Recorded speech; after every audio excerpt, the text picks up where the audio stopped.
Hello, hi, good evening. So now we are starting to learn reinforcement tools in Revit. Okay, so every day I'm planning to explain one tool. I'm going to new. I'm going to take a structural template and I'm going to say okay. So we are in Revit now.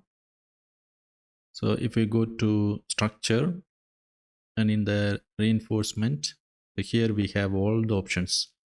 So we have to learn what is rebar cover settings, reinforcement settings, reinforcement numbers, and we have to learn all these rebar, area rebar, path rebar, fabric rebar, fabric sheet, cover, and rebar coupler. Okay, we are going to learn one by one. So today I'm going to take this rebar tool.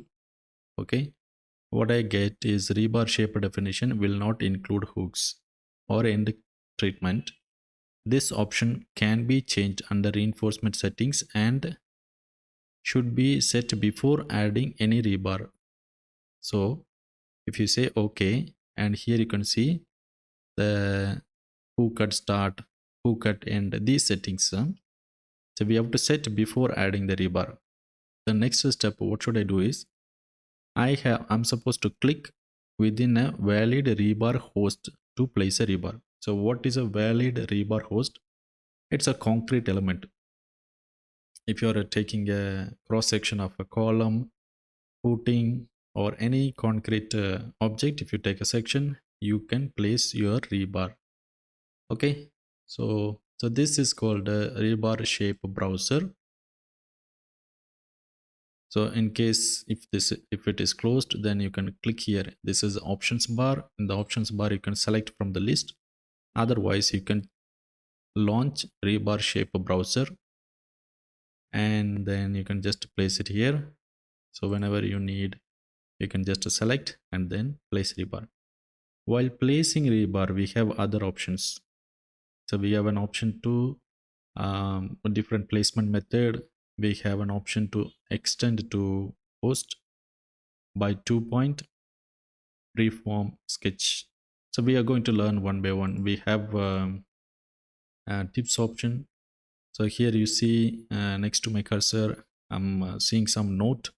So that's called the tooltip. So in case if you don't want, you can just uncheck. So you don't see any note now. In case if it's a set of rebar with a varying length, then you can choose this option. And we have constrained placement. So in case if you want, you can switch on. Otherwise, you can switch it off. And reinforcement layout. And this is for is to set the rebar as single rebar or as a set. In case if it is a set, then you have to decide, is it fixed number of set, or what is your constraint, maximum spacing, minimum clear spacing, or a number of spacing.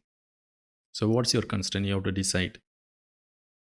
Then these two are for placement, orientation, and placement plane. The current plane, near cover plane, far cover plane. So you have to select the plane and orientation. So I'm going to show you one by one. Okay, let's go to isolated foundation and then just place a foundation. So here I'm going to view and take a section. So now this is my section of my foundation. So you can select the element, then you can select a rebar, or you can directly go to structure and take rebar option. Select the option, then it says the rebar shape definition will not include hooks. In case if you want to include, you can add it before you place your rebar. If you say OK, then here you can see this rebar is straight. It doesn't have any hook. In case if you want, you can add a hook. So here you can see now, and here also you can set a 90-degree hook. Yeah, and you can place. So before placing, let's see, let me show you other options. Okay, in the placement, expand to host. So that means by default this is expanding to left to right. Okay, so I can just place. Now the rebar is placed. I undo. I'm going to try again, rebar. Okay, and now I'm taking the second option, by 2 points select. Now here you can see, so when I'm coming inside the foundation, I have an option to click. Once I click, the rebar length can be fixed. So now in case if you want to extend, then you have to extend manually, right? So we can't snap to the cover, so that's a problem. We can't snap to a cover, but you have an option called edit constraint. Constrained placement and edit constraint, two options we have. The one is edit constraint. So once you select, then you can see here there's a constraint option. So you can change the constraint method. Okay, you have to click. So when you click on this icon, it will toggle between the rebar cover and the edge of the concrete object. And here you can see now this is highlighting in orange color. Okay, so this is highlighting the cover and the edge of the rebar, and it is showing a dimension. So you can see how the dimension is changing. Okay, now it is showing minus 24.5. If I give 0, you can see, so now it is aligned to the rebar cover.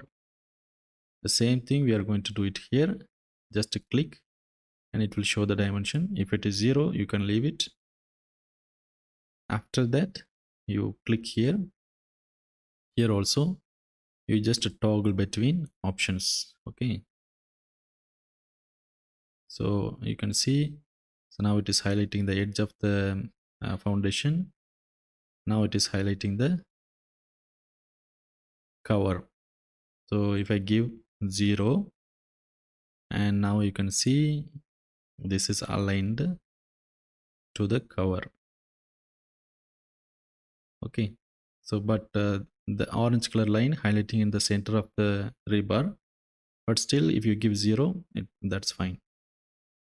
Okay, so minus 36, maybe 36 is the cover size. Once you finish, you can finish. Disable all constraint, disable current. So this is the current constraint. In case if you want to remove constraint, you can remove. Okay, disable all constraint. What's happening? This is not constrained. If I select here, see here, this is not showing any numbers now. Okay, reset all. If I reset all, now it will show numbers. If you want to remove constraint to one edge, you can remove the constraint.